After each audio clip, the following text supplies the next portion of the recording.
Hey, hey, hey, hey, hey, hey, hey. Fans, facts, and feelings. Be right is back. That's right. It's been a long time coming. Making no excuses. But you already know what it is. Had my baby boy, Major Bo Jackson Bright, first son born. So it's been a whirlwind. But BBN, listen, it's not about me right now. All right. Sports world, my peoples. You see it. Mitch Barnhart. Today is like one of those days where man, you just feel rejoiced because if you a BBN member, you know Mitch Barnhart is not like being your favorite person. Like, I'm just keeping it simple. Mitch Barnhart ran Cal out.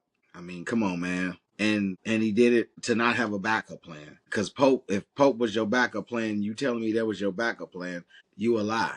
You a whole lie.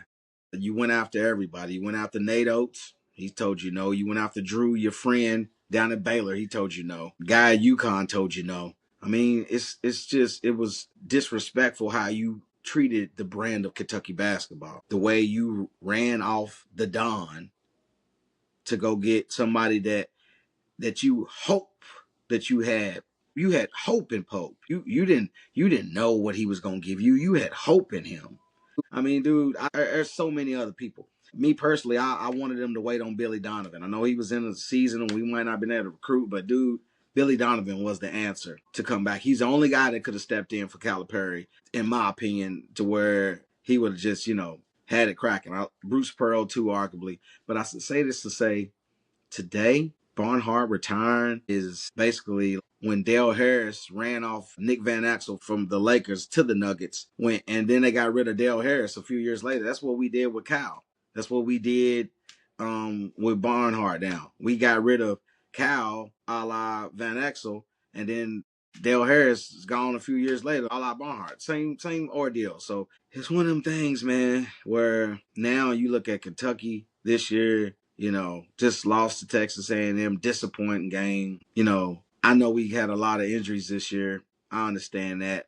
But sometimes just the style of play that you see from your coach, your team, your lack of adjustments made per style and in game. Like our team, it was agony to watch us do those high screens with our bigs to either get you backdoor to do the zoom action where we're trying to get play off our bigs. Dude, everybody knows like that wasn't working. So to be stubborn with that and say, well, yeah, I know coaches, I know, and they're saying, well, if they're taking you off in the front, the back door is there, man, whatever, man. Like it just wasn't working. So it took Charles Barkley to call one of our games and say, all this team needs to do is just get out, run, don't think, and have some defensive scrappiness and play hard. Like when Kentucky plays hard on defense, when they play smart on defense, when they play together on defense, they're a good team. Like defense is an attitude. Defense is a culture.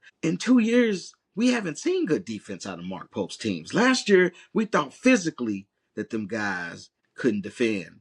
But in essence, they were big and tall. Like I just don't think it's coached. I don't think it's valued, or something ain't going right with defense. It ain't a ball see all type of defense. We're not collective. We play as individuals, and he doesn't do anything to attack defensively. He doesn't trap the best player. So let me explain something to you.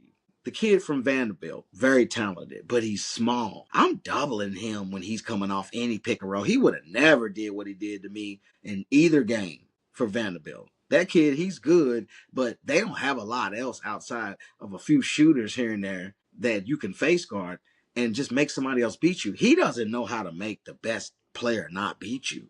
That's what I don't like him as a coach. Like he lets the best guy. Not only does he let the best guy go off, he lets guys like the kid from Florida a few weeks ago have career highs, and like the kid for Texas A&M who hadn't more than 11 points in the last 4 games killed us. We allow scrubs to kill us, and that's what I'm saying. We don't have that attack mantra with Pope as our coach. So I'm just looking at how he looks at his approach on defense, how he just gives his philosophy on offense, making adjustments. And I'm just not pleased in 2 years. I think last year's team was just a bunch of veterans. They could shoot it and no one knew it. So he did phenomenal last year. But this year, I'm disappointed, and I'm just gonna say that even though I've seen twinkle twinkle with him in his coaching ability and his team here, just the up and down within him, and then his reason for rhyme, not playing the Hawthorne kid. Can you explain that? Like the kid is freaking 6 foot 7, 8, 9, or 7 foot 2, some wingspan. We could use him. How you gonna redshirt a kid that has pro potential? Dude, 4 years? If he can't get it right in 4 years, then dang nabbit, he's not it. I'm just saying, I'm not telling him how to run his program, but it's a lot of question marks over there. The Quayton situation, BBN, leave that alone. That kid, his knee swelling, I think he wants to play his daddy. They real, they authentic. That ain't no Darren Peterson riff rap. Like, that's just an unfortunate thing. We lost Jalen Lowe to injury. Cam got hurt, but letting the Caden Lewis go. Like, I know you can't help kids transferring, but how you let him go? Like, it's a lot that is taking place that's questionable with Pope. We see the bright spots and we see like the little twinkle twinkle from Pope, but we don't see the consistency, discipline, and structure or identity. This team has not had an identity in 30 games. And got some really solid people. Denzel Aberdeen, he's a wasted Kentucky player. This boy is a championship player. If we could have had him on any of them Cal teams, we probably would have won it like the way he's played. The way Jasper's not being trusted to make mistakes and go in and out and do stuff. Do you think that with Cal, Jasper would have been on the bench? I'm talking about not having the same talent he's having. I'm talking about just the way Cal let people make mistakes at freshman. Like the other day, he turned the ball over on a double team. They cussed him out on Auburn. They went off on him on the bench, and then he didn't play for the rest of the game. Meanwhile, Colin Chandler turned the ball over like 3 times in a row and never came out. Those type of things you got to explain because there's no reason for that to be taking place, man. BBN sees everything. You can't get nothing past BBN, dog. So all I'm saying is we don't have an identity. We got a new AD coming in now. What y'all thinking? Let's get everything swirling. Let me get the pot swirling. Because we need change. First and foremost, Martin Newton out of Sanford. His daddy CM Newton.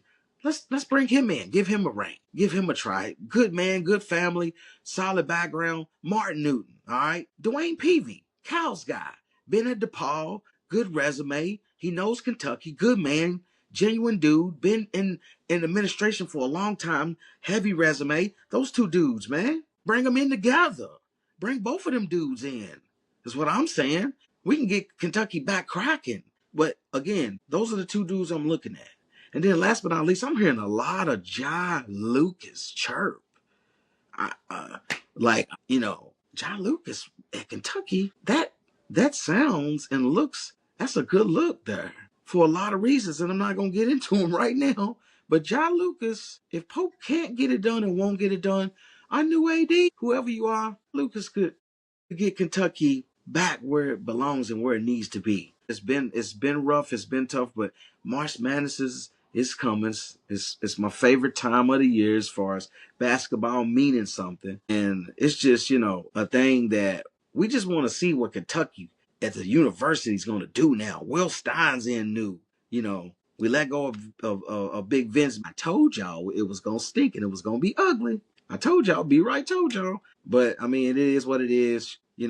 We need our general manager now to do great here. I believe in Will Stein, a good hire by Barnhart before he left. But yeah, man, Pope, this new AD and Pope, this is going to be interesting to see within the next year or two because I don't see somebody that don't have any ties to him allowing us to be average and mediocre another year moving forward. And with that said, you got to already be lining up things. If you a boss, if you administration, your mind, you can't be thinking about, you got to be thinking about tomorrow, today. And as a GM, as administrator, that's what I would, that's, I see myself as, that's what I would love to be working and doing. You got to be thinking, not in your feelings. You got to be thinking about today, tomorrow, and tomorrow, today, and vice versa. But man, BBN, let me know what you think. It's going to be interesting to see who we get in here to run the University of Kentucky. All right. All